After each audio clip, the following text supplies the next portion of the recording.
Hi BookTube, this is Juan from Just One Reader here with another Friday Reads video telling you about the books that I have read this week and what I will be reading the following week. And I have to say this week was pretty productive. I managed to finish 2 books and start another one, and just the quality of these books has really astonished me for the good. It's just been a really great reading batch of a really good time.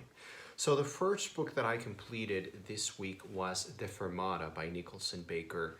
This is a novel following a character. He's a male character, and he is basically summing up his life for us. So it technically reads like an autobiography. So he's writing his own autobiography, and he is centering the story of his life, the narrative of his life, around the fact that he has had a superpower since he was young.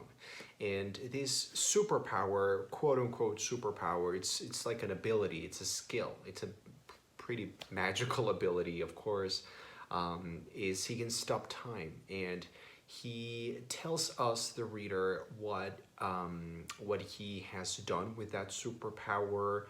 I'm calling it a superpower. It's never really addressed as a superpower in the novel. It's more like a weird thing that he could do, like a special skill. And this is what he calls the fermata, because the fermata is the figure in music notation which signifies silence. You know, it's this kind of suspension of time, and it's also a novel that really requires suspension of disbelief from the part of the reader. So he starts telling us about what he has done and is doing with his gift, the fermata. And it's a very sexual, almost silly kind of thing that he does. He explores his sexual impulses, his drives, all of his voyeuristic desires are satisfied with the use of the fermata. It's a book that made me think a lot of Lolita by Vladimir Nabokov, which I think is the obvious reference. It made me think of some other books where protagonists have something that allows them to be different and to explore what that would be like. And it also, those kinds of books, and this book in particular, really make the reader question what you as a person would do if you had this ability. And so the fact that he, the character in the story, uses that for such a mundane, trivial, unimportant, but also immoral thing, because the things that he does in here are incredibly rapey and creepy, and they are meant to provoke the reader and provoke the people that this character does things with and does things to. Just the fact, all of the things that he does are very provoking. They are almost meant to provoke. So I think Lolita by Vladimir Nabokov is the most obvious reference.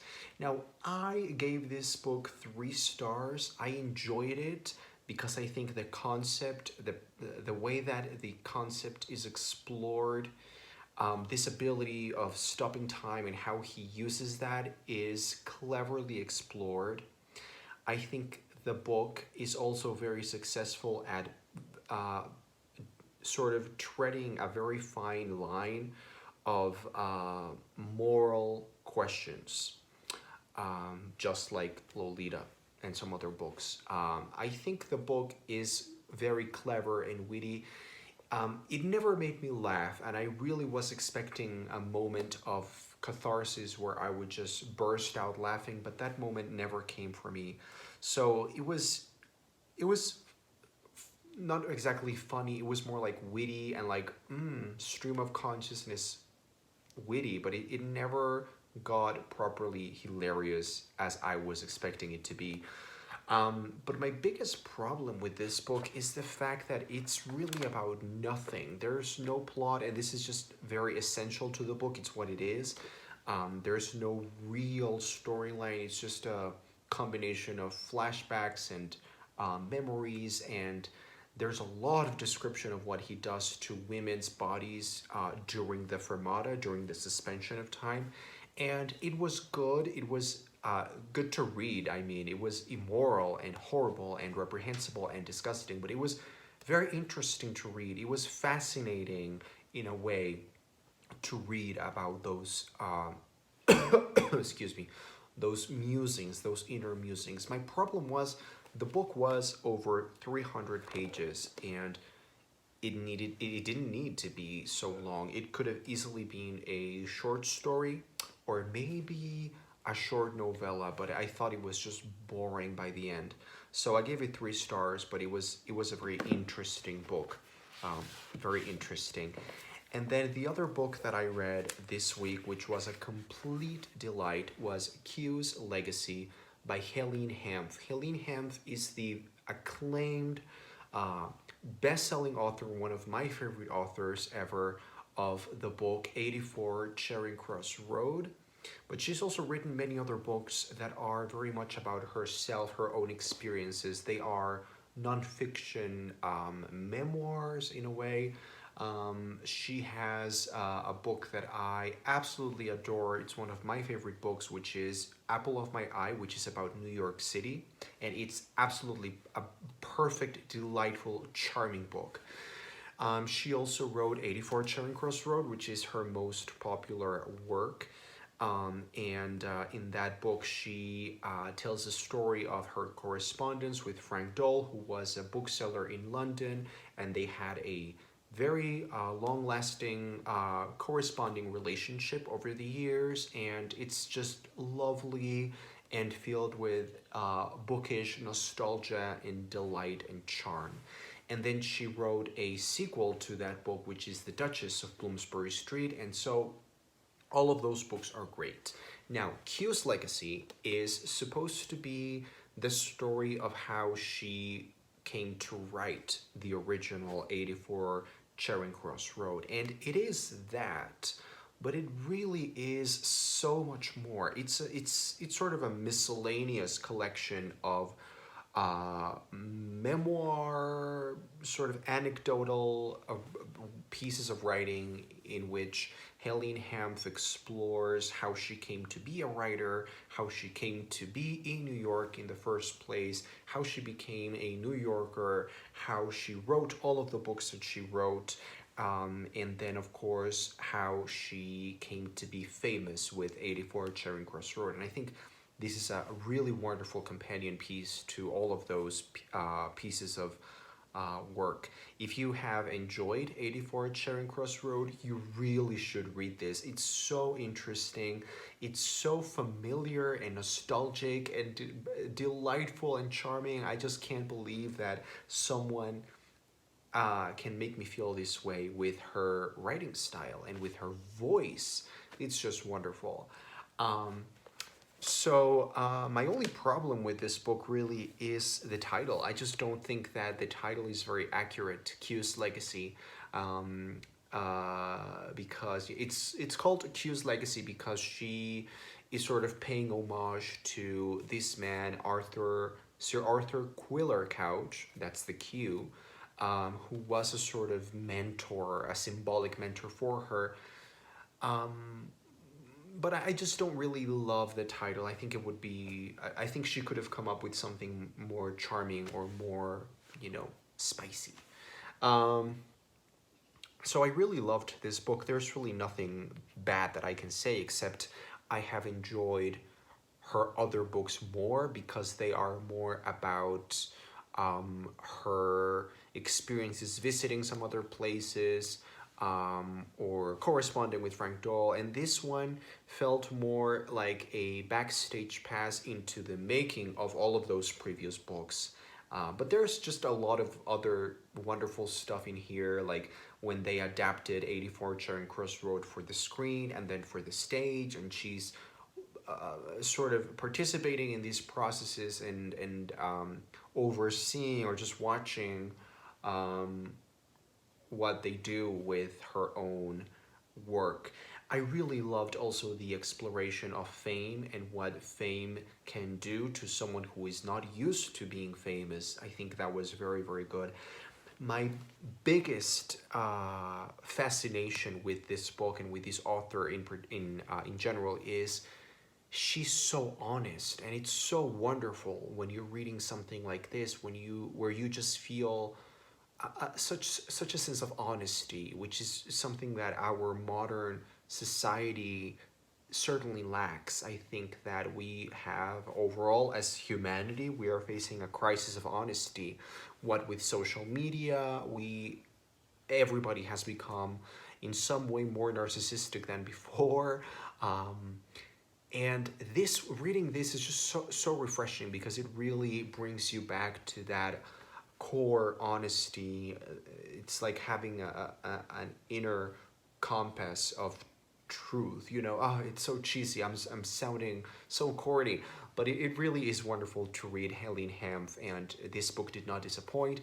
I am giving this book 4 stars just because I don't feel like I can give it 5 stars, as I have given to all of her other works.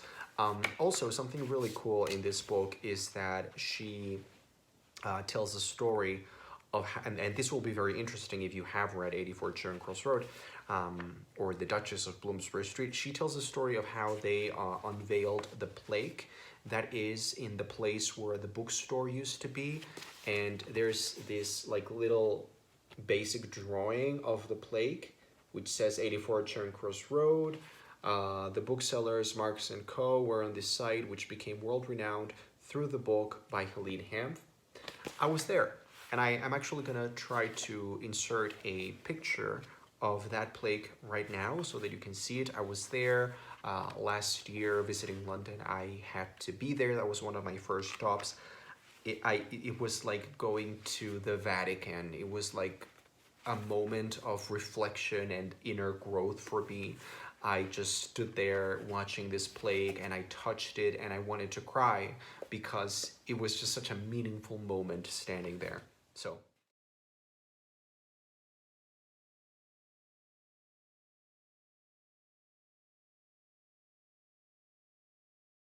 those are the 2 books that I finished reading, but I also started a collection of short stories by Joyce Carol Oates. The collection is Lovely, Dark, Deep. And I had owned this book for quite a few years before I picked it up this week, and I think that's because of the cover. I just don't like the cover. I don't like the title. I don't like the way this book looks, and the way that it makes the book seem very sort of feminine and romantic, and to me that would not be appealing. But this book is so freaking amazing. Oh my god. So this is an absolute revelation. I wanted to read Joyce Carol Oates for the first time. For the first time in forever. I wanted to read... Why? Why? Why, God, why? You were doing so good, and then a Frozen. Why Frozen? Why? Anyway, I wanted to read Joyce Carol Oates for the first time because I watched this interview that Eric from the channel Lonesome Reader did with her, and I just thought I need to try her out. And so I owned this, and I started reading this, and this is a collection of like 13 stories, I believe, and I just read the first 2, and they are absolute gems. They are 5 stars for me, both of them. The first one, I'm gonna be very brief because I'm already blushing because of the complete fool I've made of myself for singing Frozen. So the first story is Sex with a Camel, and it really is a wonderful story about a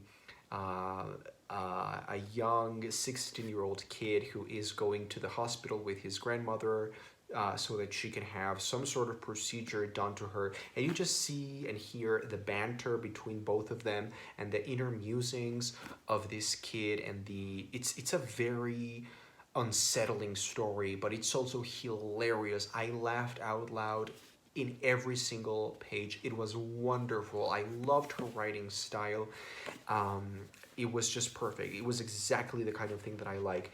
And then the second story is just amazing. It's called Mastiff, and it's a pretty popular story. I think it was actually included in this anthology, I believe, which is the best American short stories of the century. I believe it's that story that is included in there. But anyway, that was Mastiff, and it's about this couple, this middle-aged man and woman who are on a date, and they go hiking. Never go hiking on a first date or in your first dates. That's just a life lesson for me and for you. They are hiking, and they have a horrible, traumatic encounter with a huge dog, therefore Mastiff, and there's an attack, and it's such a wonderful story. I don't know how to describe Joyce Carol Oates' writing to me, but it makes me think of the movie Phantom Thread by Paul Thomas Anderson, which is just a fantastic film. If you haven't seen that, you are wasting your life.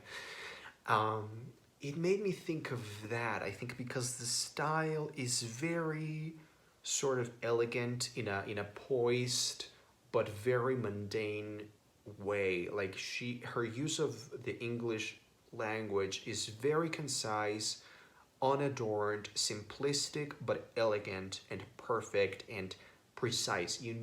There's a precision that you can just see the level of craft that is going on backstage, and it's sort of